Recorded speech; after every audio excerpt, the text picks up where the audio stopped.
In the beginning of 2020, when everything in March basically stopped, our world completely changed. That was a time when I really got out in nature, and my family and I did a lot of hiking because that was pretty much the only place we could go outside.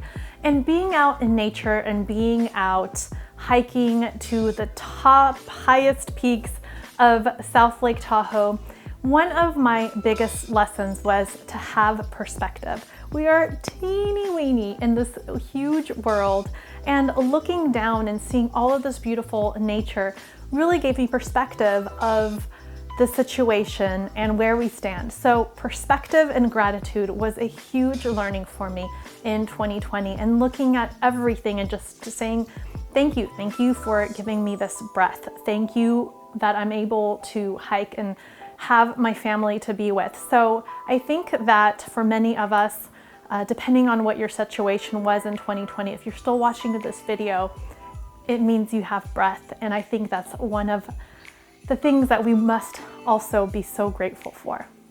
The second thing that really helped me survive 2020, but also learn, and what I took away from it, is having a role model mindset.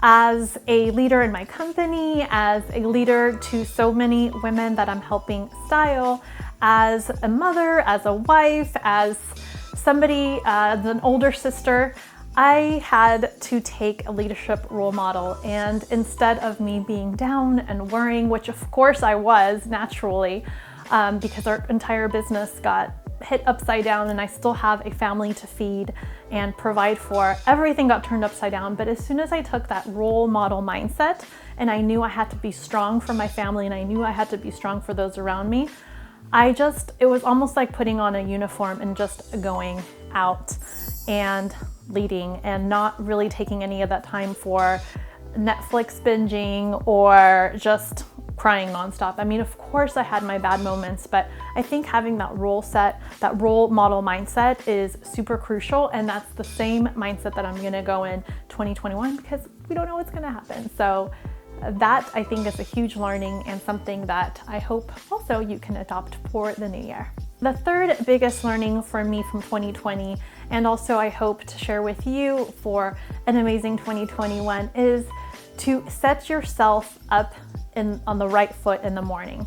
So in other words, having a morning routine. I know many of us still want to just sleep in and then hit that alarm clock a couple of times and then drag ourselves out of bed, throw on some sweats and get onto our computers or move on. But having a strong morning routine where maybe you're journaling or meditating, stretching, doing a little bit of exercise, getting your heart rate up, all of those things are going to set you up for a better day. One of the things that I also had to do is, because now I had 3 kids at home, 2 that I was homeschooling. I mean, again, it's been crazy. I can't tell you that every single day was easy, but I would get up earlier. So I would wake up between 5 and 6 a.m. so that I had my alone time to do all of those activities. I would also listen to some motivational speakers. So no to phone, no to TV in the morning. That was something maybe I caught up on a little bit of news later in the afternoon, but I really needed to have that strong mindset in the morning.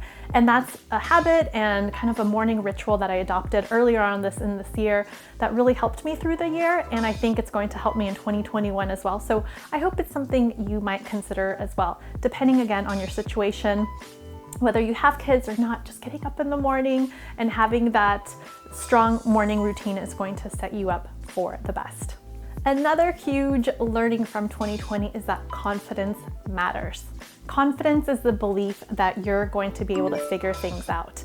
And although sometimes I was scared, although sometimes I just felt a little bit beat up, I had that confidence in myself that I knew I could figure this out. And so I just took one day at a time. So confidence, I think, is crucial. So anything that you can do to build up your confidence, I think, is super important. One of the things that I also used to build up the confidence is just having, yes, great style. Of course, you're listening to this video and you're thinking, okay, how is this related to style? Well, style is a tool. It's one of the tools that helps us with our confidence. And for me, in the very beginning of the year where everything hit, I didn't really have a very nice lounge capsule per se. Capsule meaning like a small collection of clothing that you can mix and match.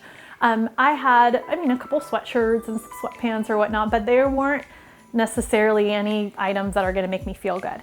But I did kind of like pause for a second and I redid my capsule, like my go-to wardrobe that would make me feel good, that would make me feel confident. I mean, there's such a big difference when you get up in the morning and you put on some sweats, you don't do your hair, you're kind of greasy, you don't shower, or a morning where you do all of those things and you set yourself up in a super confident, empowering outfit, and then you take on the world, whether again it be Zoom calls or just you in an office or you even on your own. There's a lot of folks that are probably following me that are retired, but you just looking and feeling good in the morning, it really helps with your confidence. And I think it was something that was really important to me and for many of my clients that we definitely put on our list for the 2020 review and something we're going to continue in 2021.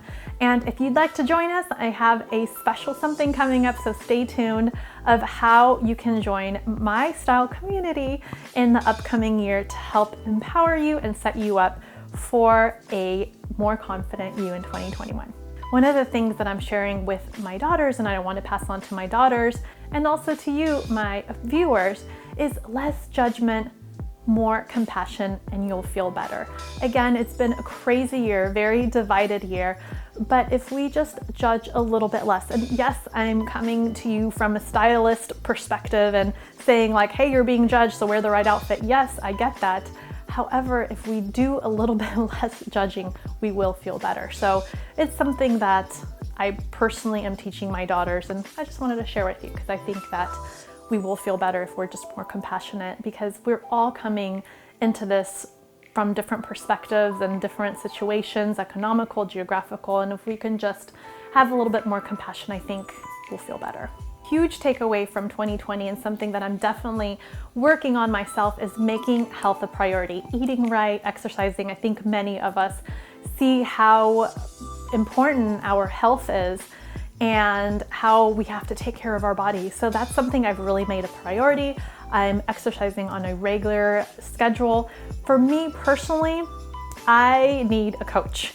It's something like I have the best of intentions and I want to go out there and I want to run and exercise by myself every day, but I have the best intentions, but I personally need a coach and somebody that's going to help hold me accountable. And that's what I've been able to accomplish in this last year that I'm going to continue doing for 2021, is having a coach, hopefully, that will help me stay on top of it and on top of my health.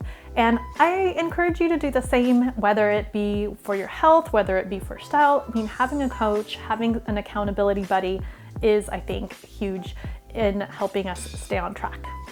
Release stress. That's been definitely something that I took away from 2020. I need outlets. You need an outlet. You need to know how to release your stress. And the way that I do it is by journaling. I journal every morning. I journal every night. I ask myself, did I live, love, and matter? That's something that one of my mentors shares. I think it's really awesome to kind of look at your day and think about that. But definitely running for me is a stress relief. Exercising in general, bike riding, going into nature, walking, and journaling, maybe deep breaths, meditating. Those are all great stress releases for me. Whatever it might be for you, you need it. And last but not least is find a community that helps you build, whatever that may be. So it might be your style and build your capsule collection. And again, with our group, we go beyond that because style starts from within and then we work our way out. So there's so much more involved in style. We have an amazing community, but find a community that helps you, that teaches you, that lifts you up, that empowers you. I have, again, my style club community that has been amazing. I mean, we've gone through this year together, basically holding hands and getting through it together has just been so much more uplifting. So finding a community that helps you build a schedule, build a routine, build a capsule collection, build whatever it might be to help better yourself, I think is super important. The community will also help keep you accountable. And it's so easy to start the new year and kind of feel like, all right, I've got, I'm going to take on this new year, I'm going to do all these things and then fall off mid-February. I mean, statistics show that, right? But if you have a community that will help you, that will uplift you, that will help hold you accountable, you will get through the year and have all of your goals, or most of your goals at least, accomplished.